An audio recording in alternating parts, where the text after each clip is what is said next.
Now hello and welcome to the channel. A very good evening, hope आप सभी अच्छे होंगे। नाउ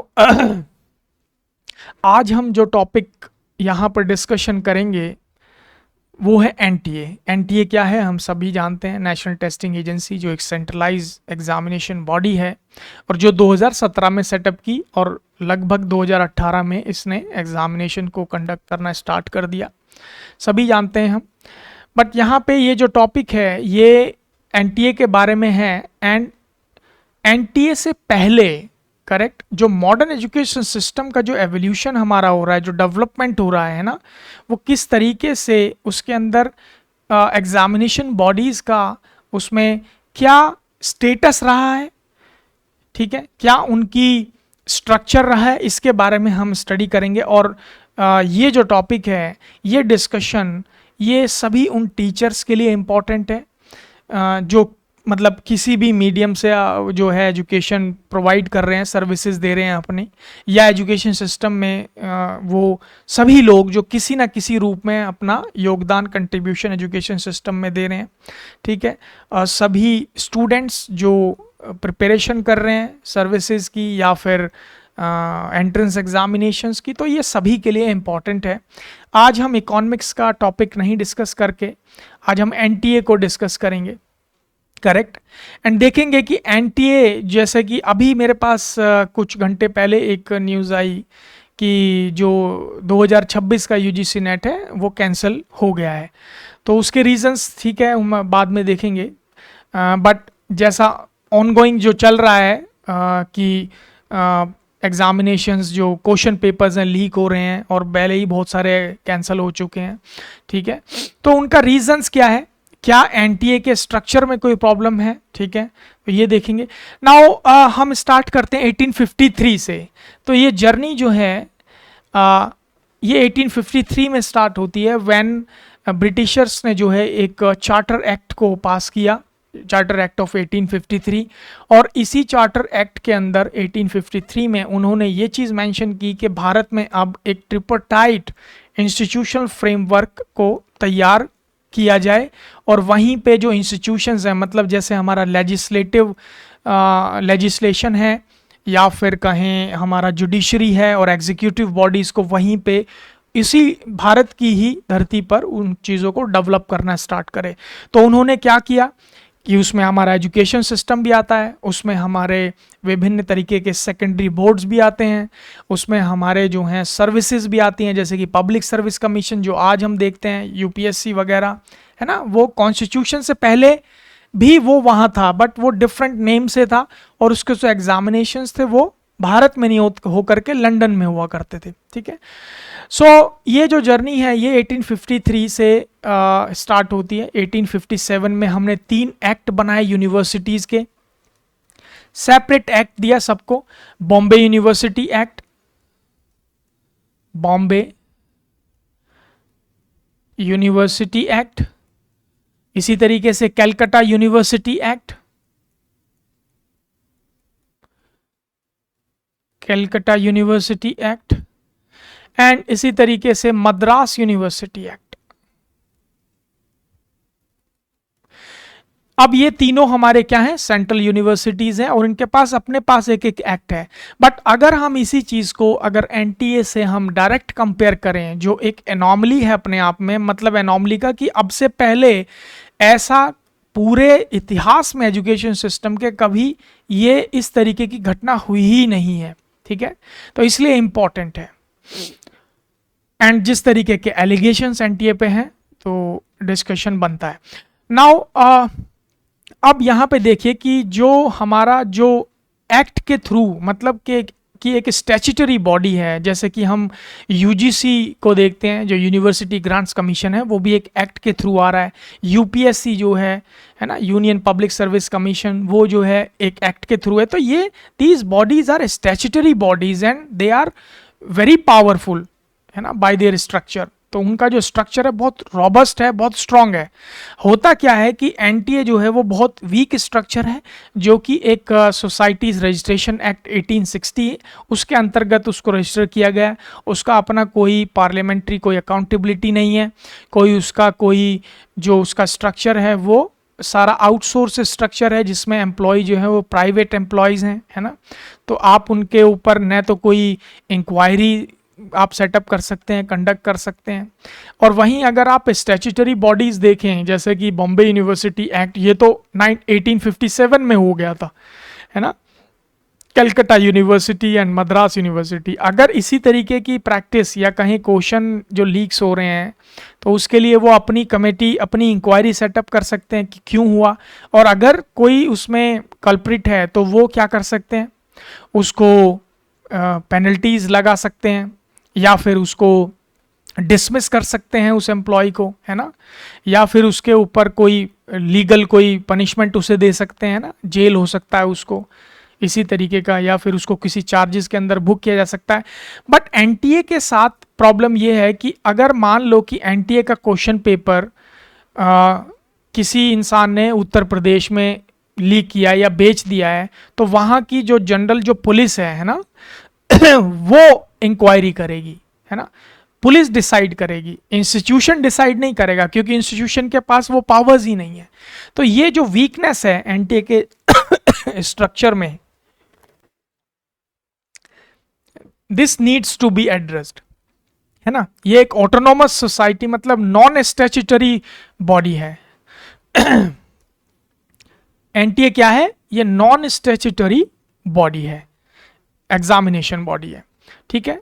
और जो हमारा जो 1857 का मतलब जो हमारी जो स्टैट्यूटरी बॉडीज होती हैं वो क्या होती हैं, वो लीगल उनका फाउंडेशन होता है ना। वो अपने एग्ज़ाम्स को कंडक्ट कर सकती हैं, अपने एग्जामिनेशंस को, जैसे 2017 में एनटीए आया और 2018 से लगभग इसने यूनिवर्सिटीज़ के एग्जामिनेशंस जो एंट्रेंस एग्जामिनेशंस हैं उनको कंडक्ट करना स्टार्ट कर दिया, है ना।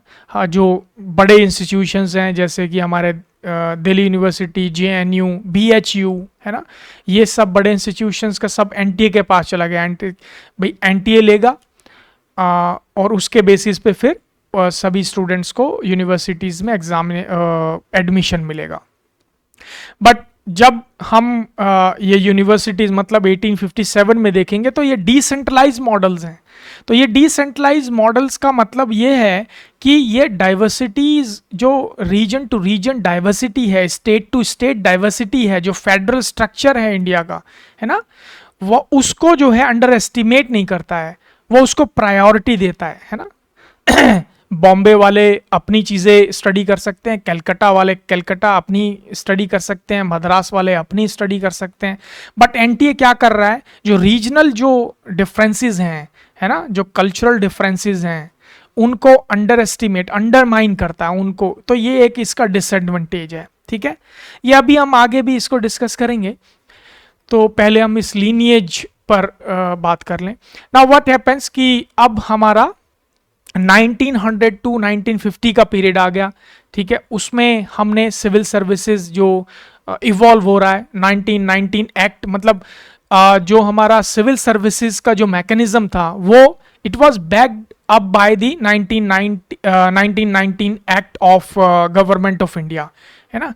तो 1919 का जो गवर्नमेंट ऑफ इंडिया एक्ट था ये उसके थ्रू काम करता था। और 1900 से पहले जो हमारा जो यूपीएससी जो आज कहते हैं मतलब पब्लिक सर्विस कमीशन, उसके एग्जामिनेशन सब लंदन में होते थे और वो अपनी चीज़ें सिलेबस में पढ़ाते थे। क्योंकि इंग्लिश में था तो ये हमारे लोगों के लिए स्टार्टिंग में बहुत ही ज़्यादा टफ हुआ करता था, बहुत ज़्यादा कॉम्प्लेक्स हुआ करता था। तो इतना आसान नहीं था जितना आसान आज है, क्योंकि अब उसको इंडियन कल्चर की चीज़ें उसके अंदर इंक्लूड कर दी गई हैं, तो स्टूडेंट्स जो हैं वो चीज़ें पढ़ते हैं, ठीक है। और एक मतलब भारतीय समाज का एक स्टूडेंट वो जा कर के वहाँ एग्ज़ाम देगा और उन्हीं की भाषा में देगा, उन्हीं की चीज़ें पढ़ेगा सिलेबस में, ठीक है। तो वो एक बहुत ज़्यादा टफ हो जाए, एक्सट्रीमली टफ, है ना। तो ये चीज़ें हैं। फिर 1900 से लेकर के 1950 तक ये जो है पब्लिक सर्विस कमीशन हमारा ये जो है इस तरीके से काम करता है, ठीक है, 1900 से पहले, सॉरी। उसके बाद हमारा 1900 में एक चीज पैरेलली इवॉल्व हो रही है, वो है हमारे सेकेंडरी एजुकेशन बोर्ड्स। तो जो आज का जो आज का उत्तर प्रदेश है उसको हम यूनाइटेड प्रोविंसेस बुलाते थे उस समय पर। सो वहाँ पर 1900 से पहले जो इलाहाबाद यूनिवर्सिटी है वो एग्जामिनेशंस, मतलब जो सेकेंडरी एजुकेशन बोर्ड्स थे वो उनको कंडक्ट करती थी, है ना। तो बाद में फिर उसको सेपरेट किया गया by passing an act of 1921, है ना, secondary board education act 1921, and it was also backed up by the 1919 government of India act, है ना, 1919 का। और फिर वही चीज कैरी फॉरवर्ड होती है 1935 के गवर्नमेंट ऑफ इंडिया एक्ट में, है ना। दो एक्ट हैं, 1919 का फिर 1935 का, करेक्ट ना। उसके बाद फिर 1950 कॉन्स्टिट्यूशनल मैंडेट आता है ना, कॉन्स्टिट्यूशनल मैंडेट आता है। तो उसमें फिर हम 1950 में वही सेम चीज़ आर्टिकल 315 एंड आर्टिकल 320 से हम सेटअप करते हैं अपना public service commission. Article 315 setup of public service commission and article 320 is to prescribe the duties of the officers, है ना। तो ये सब चीज़ें हैं। उसके बाद हम देखेंगे कि इस तरीके से इसमें एक सिमिलैरिटी हम देख रहे हैं एक तरीके की, कि जितना भी ये पीरियड है यहाँ से लेकर के और 1950 तक, मतलब जब तक कॉन्स्टिट्यूशन नहीं आया है ना, तब तक हम इसमें एक चीज़ ये सिमिलैरिटी देखेंगे कि सभी में सारी जितनी भी बॉडीज हैं, चाहे वो पब्लिक सर्विस कमीशन हो, चाहे वो सेकेंडरी बोर्ड्स हो, या फिर वो हायर एजुकेशन इंस्टीट्यूशंस हो, सभी में एक सिमिलैरिटी है कि वो सभी जो इंस्टीट्यूशंस हैं they were setup by through the act of parliament, मतलब सेपरेट एक्ट के थ्रू उनको सेटअप किया गया है। मतलब उनका जो स्टैट्यूटरी बॉडी है as compared to the national testing agency वो ज़्यादा स्ट्रॉन्ग एंड रॉबस्ट है, ज़्यादा अकाउंटेबल है ना। तो ये चीज़ है। बट इसीलिए मैंने एनटीए को यहाँ एनॉमली बोला है, क्योंकि इससे पहले पूरे एजुकेशन सिस्टम में आपको इस तरीके की कोई भी स्ट्रक्चर, कोई इंस्टीट्यूशन दिखेगा नहीं जो इतना स्ट्रक्चरली वीक हो, है ना। तो ये चीज़ है इसमें। नाउ ये चीज़ देखिए। अब एक चीज़ अब हम इसके अंदर डिस्कस करेंगे, जो मैंने खुद का एक पार्लियामेंट्री डेटा जो है मैंने उठा करके स्टडी किया, and what I have found I need to present before you.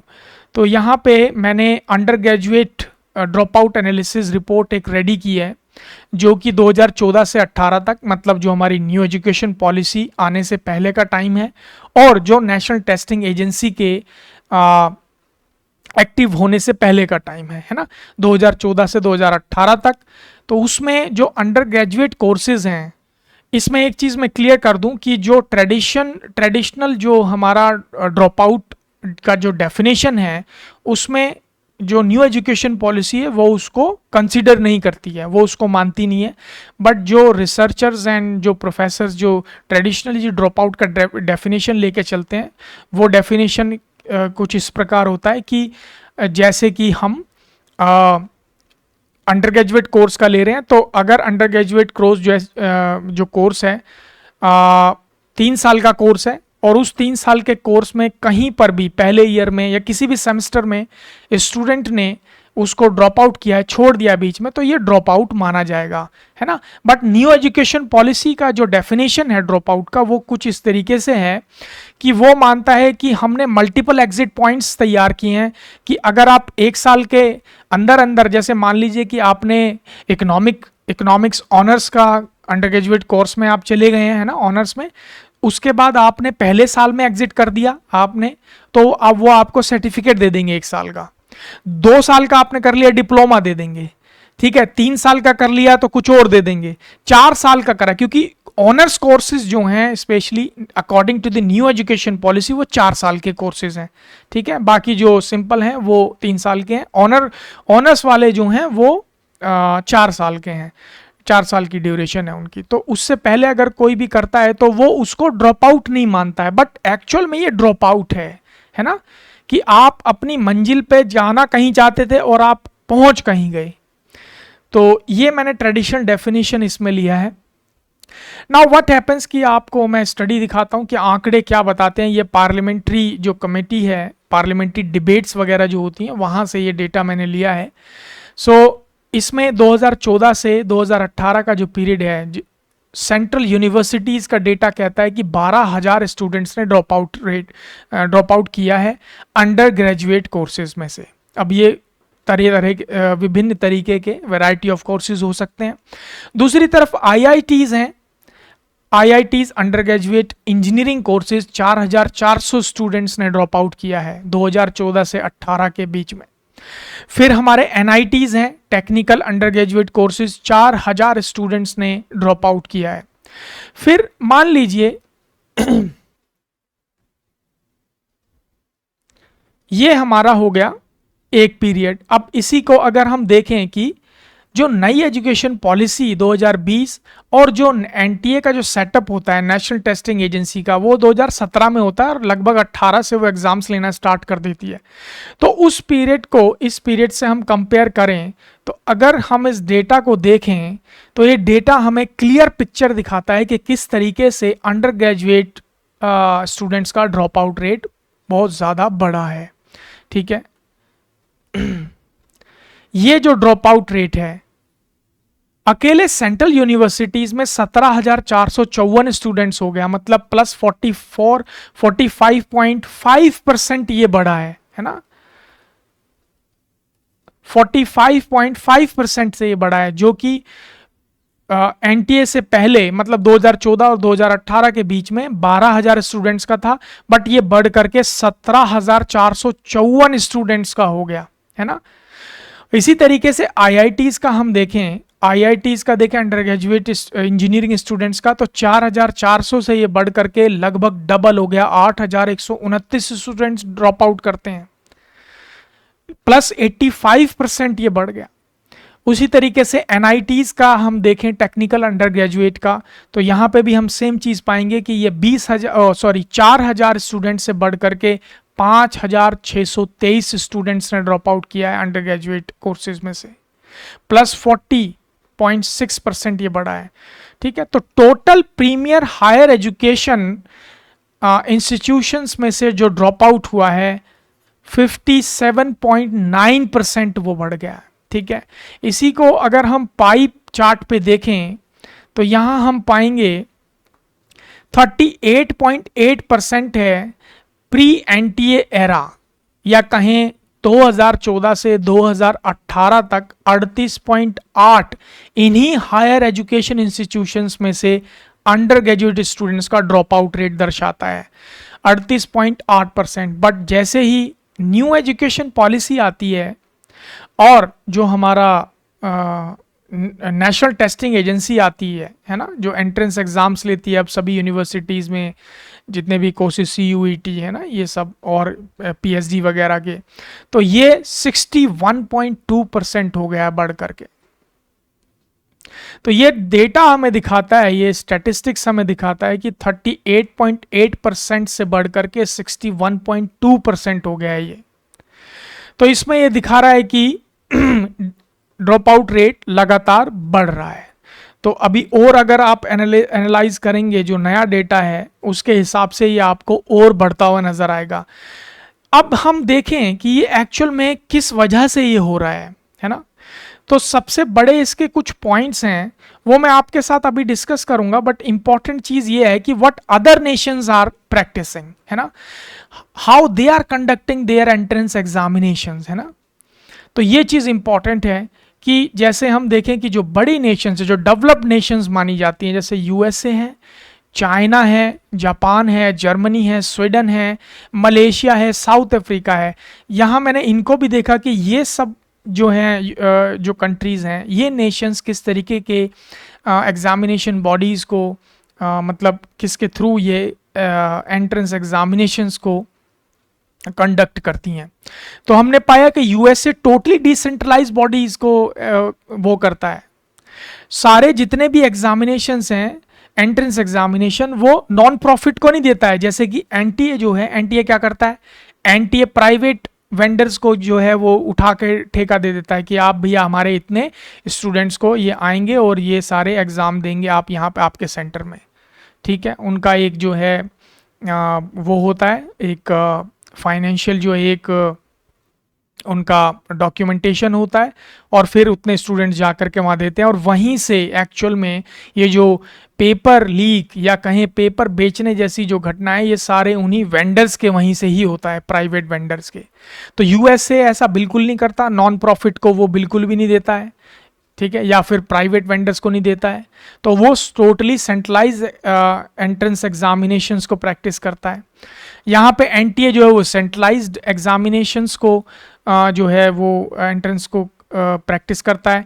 तो ये किस तरीके से इसका डिसएडवांटेज है मैं उस पर भी अभी बात करूंगा, कुछ पॉइंट्स मैं आपको दूंगा, तो आप खुद सोच करके आप उस पर डिस्कस करेंगे तो आपको समझ आएगा। और जो भी आपको आए तो उसमें कमेंट जो है आप डाल करके मुझे भी उसके बारे में सूचना दे सकते हैं कि हाँ इसका ये भी एक एडवांटेज या डिसएडवांटेज हो सकता है, ठीक है।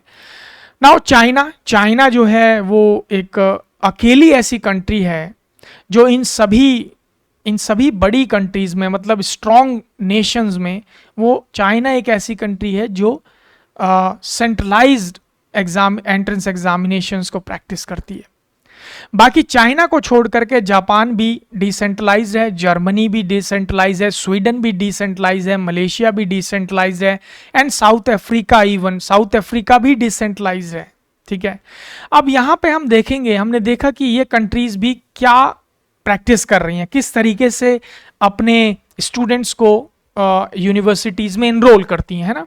Now what happens, the important is कि क्या इसकी जो डिसएडवांटेजेस हैं, मैंने आपको स्ट्रक्चरल वीकनेस बताई एनटीए की कि एक 1860 का रजिस्ट्रेशन एक्ट है, उसके थ्रू इसको सेटअप किया गया है, आउटसोर्स है पूरा, है ना, किसी भी एम्प्लॉय को आप ये नहीं कर सकते। पुलिस में रिपोर्ट की जा सकती है कि भाई इन्होंने ये किया, दिस एंड दैट, एंड उसके बेसिस पे फिर पुलिस आगे इंक्वायरी जो है वो अपनी स्टैब्लिश करती है ना। तो ये चीज़ें हैं, मगर जब स्टैच्यूटरी बॉडी होती है तो उसके पास एक ज़्यादा पावरफुल होता है, उसका एक लीगल फाउंडेशन होता है, तो वो खुद उसके ऊपर इंक्वायरी कंडक्ट कर सकते हैं और उसको पनिश कर सकते हैं या लाइबिलिटी उसके ऊपर कर सकते हैं, पेनल्टीज उसके ऊपर कर सकते हैं। But this is actually not possible in the case of NTA, national testing agency. Now अब हम बात करेंगे कि किस तरीके से जो नेशनल टेस्टिंग एजेंसी है उसकी क्या डिसएडवांटेजेस हो सकती हैं, जो मेजर डिसएडवांटेजेस हैं, ठीक है। नाउ सबसे पहली जो चीज है इसमें, इरोजन ऑफ स्टेट ऑटोनॉमी।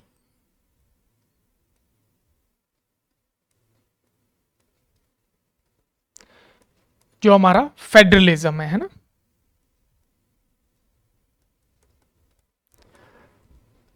मतलब जो हमारा फेडरलिज्म है, मतलब जो हमारे स्टेट्स हैं उनकी जो ऑटोनॉमी है, उनकी जो स्वायत्ता है ना, उनकी ऑटोनॉमी को ये चैलेंज करता है। मतलब चैलेंज क्या करता है, अंडरमाइन करता है उनको, है ना, उनकी पावर्स को अंडर एस्टिमेट करता है, उनकी पावर्स को अंडरमाइन करता है।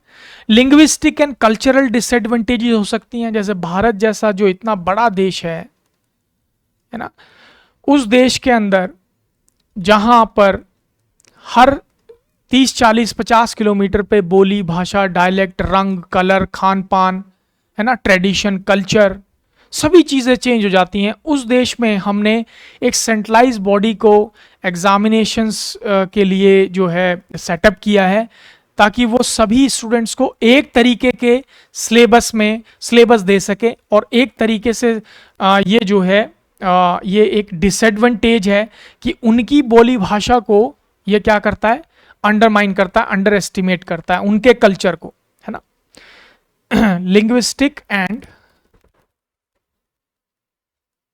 Cultural disadvantages.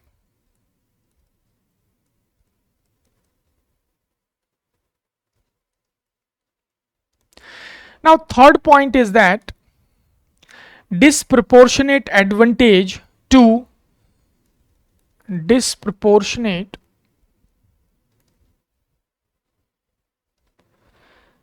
advantage of to urban and elite groups.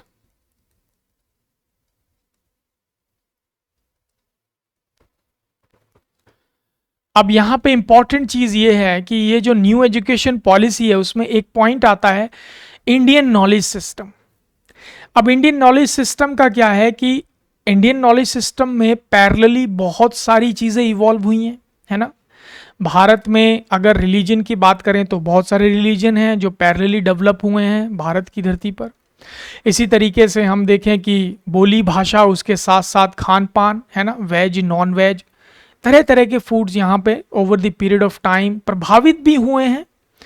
बाहर के जो लोग आए यहाँ पे, मतलब जो माइग्रेशन हुआ है बड़े तौर पर, वहाँ से हमने कुछ चीज़ें दी हैं, वहाँ पे हमने कुछ चीज़ें ली भी हैं, तो गिव एंड टेक हुआ है, आदान प्रदान हुआ है, कल्चरल आदान प्रदान हुआ है, खान पान का आदान प्रदान हुआ है। हिस्टोरिकली अगर हम इंडिया के पास्ट में अगर देखें तो यहाँ पे चीज़ ये है कि जो थर्ड पॉइंट है ये क्या बताना चाह रहा है, ये बताना चाह रहा है कि जिस तरीके की मानसिकता गवर्नमेंट में बैठे लोगों की होगी, उसी तरीके के जो अर्बन और एलीट लोग हैं, उसी तरीके के जो लोग हैं, उन्हीं को इसमें एडवांटेज मिलेगा, क्योंकि उसी तरीके की चीज़ें एग्जाम्स में आएंगी, है ना। तो ये जो क्या होगा कि एक सेंट्रलाइज एग्जामिनेशन सिस्टम बन जाएगा, जहां पर आपकी स्टेट की जो कल्चर है, आपके जो ट्रेडिशन है, आपकी जो बोली भाषा है, उनको सबको ये अंडरमाइन करेगा। तो and this is right now, this is happening, है ना, ये सब हो रहा है। Now the fourth point is that erasure of regional, historical and academic priorities. Erasure of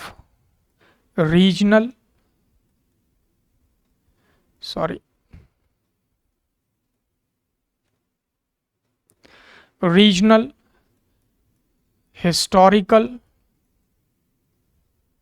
and academic priorities.